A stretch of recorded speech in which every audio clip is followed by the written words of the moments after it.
Well, Happy New Year to you, and thank you all for those very kind messages you sent over the Christmas period. Much appreciated. You'll remember about the beginning of December, I was mentioning a buying opportunity on gold, and a number of you have thanked me for that piece of information. It was a technical situation, which was unusual. It doesn't come around, and I made it very clear at the time, it's not my job to forecast the price of gold. Since that broadcast, of course, the price of gold has gone up £100 an ounce. So the technical position showed that that was probably going to happen. However, having said that, of course, I need to remind everybody that actually what it means was that the value of sterling against gold has fallen by £100. Gold hasn't gone up in value. Gold is real money, and it's a standard globally of what real money is and has been for thousands of years. Fiat currency, paper currency, moves against it. It goes up and down and so on and so forth.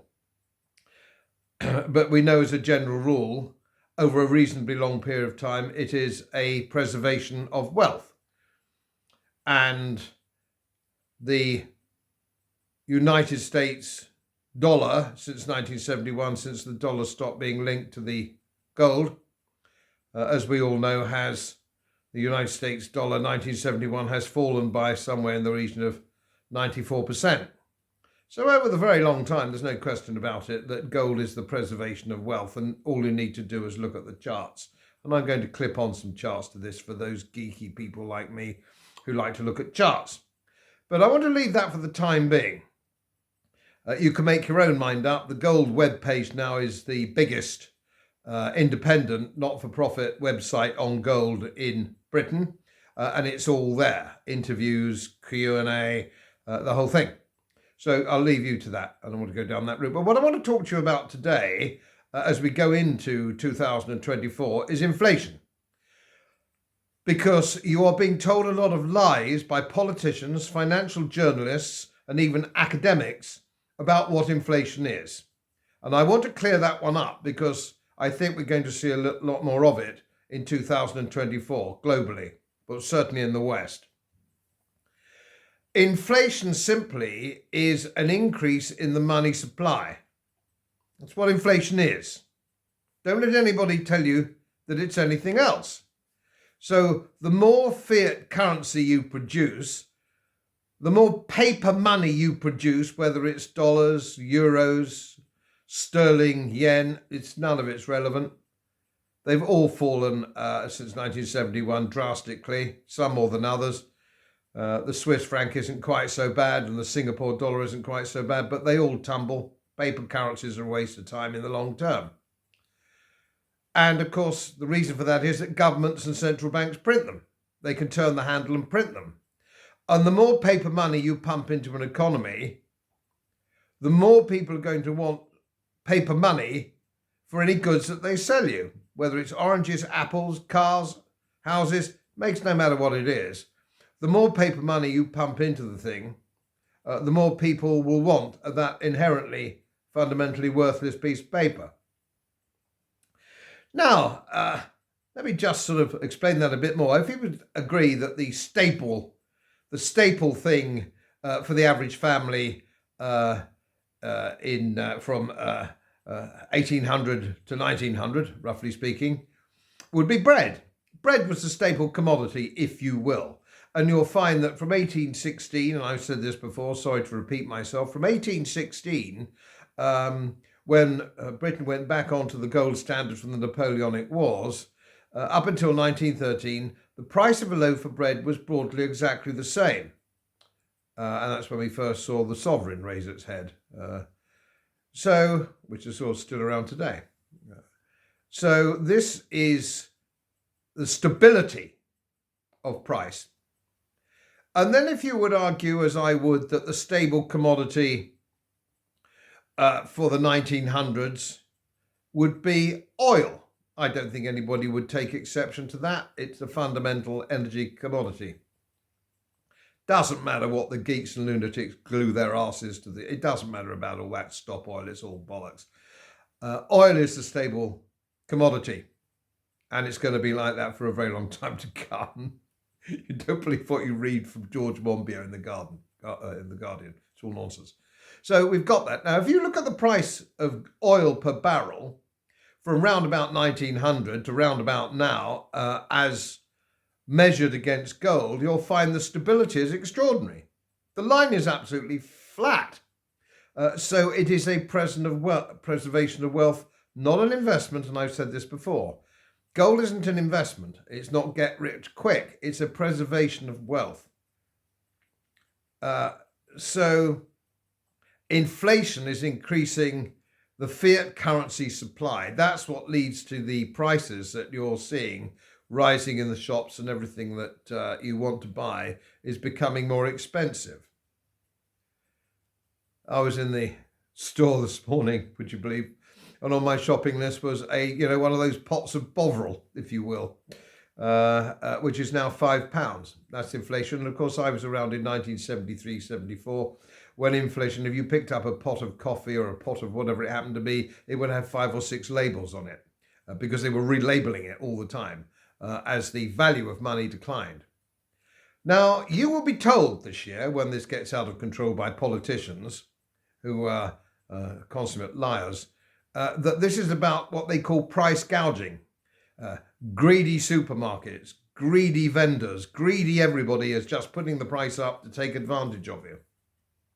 This simply isn't so. The rising prices are because there's too much paper money chasing too few products, and that's the nature of the beast. And they are already lying by saying the official rate now is 4.5% or something, that any housewife watching this who does her shopping, anybody knows that that is ludicrous. It's miles more than 4.5.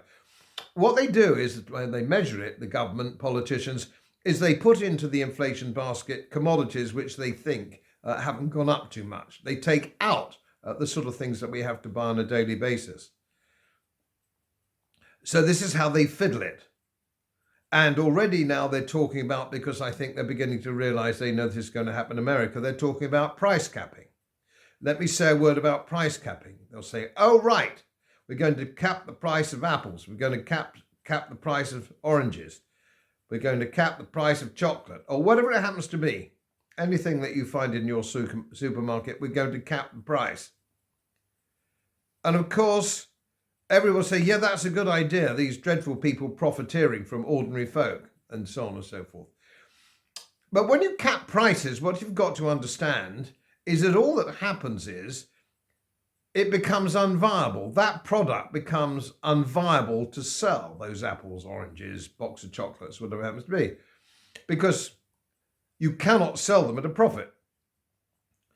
So you will find the only place you can find them is on the black market, and they will give you the real price plus a percentage, because that will be illegal, and the guy round the corner selling it to you has to take that into consideration because he might go to jail. All that price capping does is take away the product that you want to buy. So it might be wonderful having your eggs or your baked beans or your coffee price capped. It just won't be there. It won't be in the shops. It's like minimum wages. They go on and on putting up the minimum wage. So consequently, companies can't afford to actually employ anybody. So what happens? Your job, the job that somebody might have had, has disappeared, and in exchange is a vending machine or a checkout machine. And so people can't be employed anymore, which is why whenever you phone any institution or any big company, you can't speak to a real person. You get artificial intelligence, you get a recorded voice, which tells you that your call is important to you, which of course it isn't. It isn't important to you at all. They don't care, particularly government offices. So all this kind of thing doesn't work. But then, of course, you will know, if you're following me at all on my videos, that every single thing politicians do don't work. Nothing works. And this country is rapidly turning into a banana republic, as is North America, as is most of Europe. everything's going down the lavatory, and every single problem that you have, your family have, whether it's inflation, whatever that problem is, whether it's taxation, is caused by politicians. There is no exception. And if you think a change of government's going to make any difference, if you think Keir Starmer's better than Rishi Sunak, you're living in cloud cuckoo land. It's not going to make any difference. Because nobody is actually standing on a platform to do something about inflation. The only way that you can do something about inflation is to cut back borrowing, cut money printing, and cut spending. You will never hear a politician suggest before an election on cutting spending, or even halfway through the term of office. It's never on the agenda. So we have more civil servants, thousands upon thousands, millions upon millions of civil servants. We can't all work for the government. Sooner or later, all these civil servants and people in the public sector have to be paid, and they can only be paid in two ways. Either by borrowing money, the government borrowing money, taxation, or printing money. We are already taxed to the extent now we can't be taxed anymore. We can't be squeezed anymore. And there aren't enough of us in the wealth creating sector to support this huge monkey on our back, the public sector. I don't know where it's going to end. All I can say is that there are only ways to protect you and your savings, if you have any, is in gold. There's nothing wrong with silver. Silver is cheaply priced, but the trouble is it carries VAT and it carries a premium at the moment. If you try and buy a silver coin, a silver Britannia, you'll find it's far above spot price. People ask me about silver. At the moment, it's artificially expensive for you. If I could buy a brick at spot for 20 quid, whatever it is, I would have some, but you can't. So gold's really the only option, and it must be coins. It must be coins for you because that's currency of the realm, that's coin of the realm. There's no VAT and there's no capital gains tax. Incidentally, you may or may not know that Costco and Walmart now in America, so the American retail market, ordinary American people are waking up. You can now buy gold bars in Walmart and Costco. That's telling you something. That's an enormous signal that it's coming into the retail game. So you can get one and put one in your shopping basket. That's telling you where it's going. And we all know that central banks are buying gold all over the place. And Russia and the BRICS countries are acquiring gold as fast as they can. All this and the graphics you need are all on the web page. As I say, it's not for profit. It's not for a fast buck. Have a look at it. See what you think. I will answer questions which aren't on the website under the Q&A or something. And I will try and help if I can. But it's all there. So if you ask me a question, normally it means you haven't paid enough attention or enough time on the website, if you don't mind me saying so. Anyway, again, I'll say Happy New Year. Be careful for you and your family, because the World Economic Forum and their puppet politicians, if you're a good, ordinary, honest, hardworking family in the wealth creating sector, they're out to get you.